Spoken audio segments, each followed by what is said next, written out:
নমস্কার। আজকে গ্রহের রাজা সূর্য নিয়ে আলোচনা করব, অর্থাৎ সূর্যকে ট্রানজিট।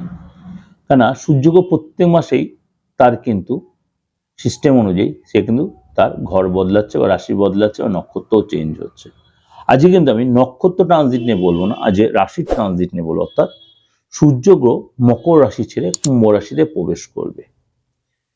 সূর্য গ্রহ মকর রাশি ছেড়ে কুম্ভ রাশিতে প্রবেশ করবে। আগামী এক মাস কি প্রভাব পড়বে?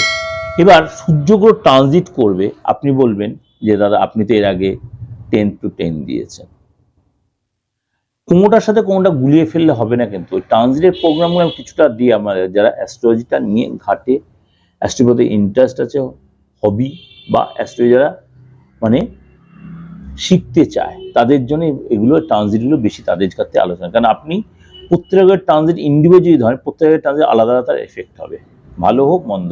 কিন্তু আপনি ওভারঅল যখন ওনারা মাসিক রাশি বল সাপ্তাহিক, তখন সবগুলোর ট্রানজিটটাই তার কম্বাইনেশনটা হয়ে সেখানে একটা এফেক্টটা দিচ্ছে। ক্লিয়ার? চলুন তাহলে জানি সূর্যগ্রহ কবে ট্রানজিট হচ্ছে এবং কি তার প্রভাব বিস্তার করছে রাশির উপরে, ভালো বা মন্দ।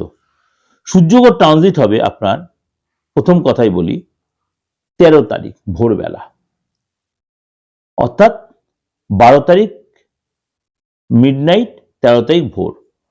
কখন? অর্থাৎ 13 তারিখ ভোর 4:14 4:14 সকাল 4:14 সূর্যগ্রহ 13 তারিখ মকর রাশি ছেড়ে কুম্ভ রাশিতে প্রবেশ করবে।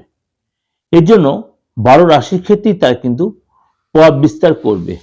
সূর্য হচ্ছে আত্মার কারক, পিতার কারক, মান সম্মানের কারক, লিডারশিপের কারক, মান প্রতিষ্ঠার কারক। সূর্য গ্রহের জন্য আপনাকে অবশ্যই আপনার চারে সূর্য গ্রহ ভালো থাকে, তার জন্য আপনাকে যথেষ্ট পজিটিভ এফেক্ট দেবে। সূর্য গ্রহ একটা রাশিতে যখন দ্বিতীয় রাশিতে যখন, তার জন্য কিন্তু 12 রাশির ক্ষেত্রে এই যে ট্রানজিট যেটা বললাম অবশ্যই তার প্রভাব বিস্তার, সেটা আপনার ক্ষেত্রে অন্যথা নয়। তাই জন্য আজকে জেনে আপনার রাশির ক্ষেত্রে কি প্রভাব দিচ্ছে। বৃশ্চিক রাশি, বৃশ্চিক রাশি আপনার কিন্তু 4th হাউসে এই ট্রানজিট হবে। সুতরাং আপনার কিন্তু এই ট্রানজিট কিন্তু আপনার জন্য অনেক দিক দিয়ে আপনার উন্নতি হবে, কিন্তু আপনাকে ফ্যামিলিগত দিক দিয়ে একটু সতর্ক থাকতে হয়। 4th হাউস হচ্ছে আমাদের পরিবারের ঘর, আর পরিবারের অধিপতিকে বাবার গ্রহকে সূর্য। সুতরাং বাবার সাথে কোনো মতভেদ বা বাবার সাথে কোনো কারণে একটু তর্ক বিতর্ক হওয়া বা মাথাটা মাঝে মাঝে গরম হয়ে যাওয়া, এই জিনিসগুলো আপনার ফ্যামিলির ক্ষেত্রে হতে পারে। বা ফ্যামিলিতে মাঝে মাঝে একটু মিসআন্ডারস্ট্যান্ডিং হয়ে যাওয়া, ফ্যামিলিতে যে বয়স্ক যারা আছেন তাদের সাথে তর্ক বিতর্ক হতে হবে, এইগুলো কিন্তু আপনাকে একটু সতর্ক থাকতে হবে।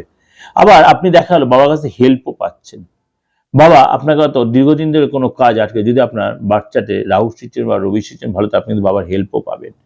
এই সময় কিন্তু আপনার যোগাযোগ দক্ষতা ক্ষমতা বাড়বে, অনেকদিন আটকে ছিল কাজ, সেই কাজ আপনি বের করে আনতে পারবেন। কনফিডেন্ট বাড়বে আপনার, এবং আপনার কাজ করার জায়গাটা অনেক তৈরি হবে, এবং অমীমাংসিত কাজগুলো আপনি এই সময় কিন্তু অনেকটাই আপনার ফেভারে আসবে। আপনি যদি লেগে থাকতে পারেন দীর্ঘদিন ধরে, সেই কাজের রেজাল্ট কিন্তু আপনি পাবেন।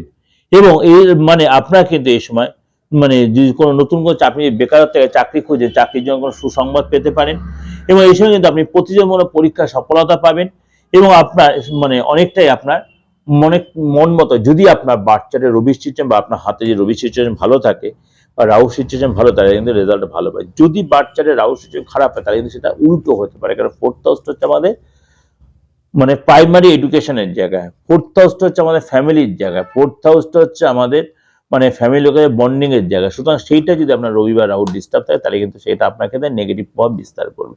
এটা কিন্তু আপনাকে একটু মাথায় চিন্তা করে চলবেন যে আপনি কোথায় যাচ্ছেন, কোন কাজ করছেন। সেই কাজটা আপনি যদি নেগেটিভিটি আসে, তাহলে সেই কাজটা সেখানে স্টপ করবেন, করে আবার 2 দিন পরে আরম্ভ করবেন। বা তাড়াহুড়া করে কোথাও আপনি ইনভেস্ট করে দিলেন, বা বাড়ি বানাতে গেলেন, বা দেখা গেল এই সময় আপনি দীর্ঘদিন ধরে কোনো ফ্যামিলিগত চাপ ছিল, তাহলে আপনি আবার এই সময় সেটা মুভ করে সেটা আরো অশান্তিটা বেড়ে গেল।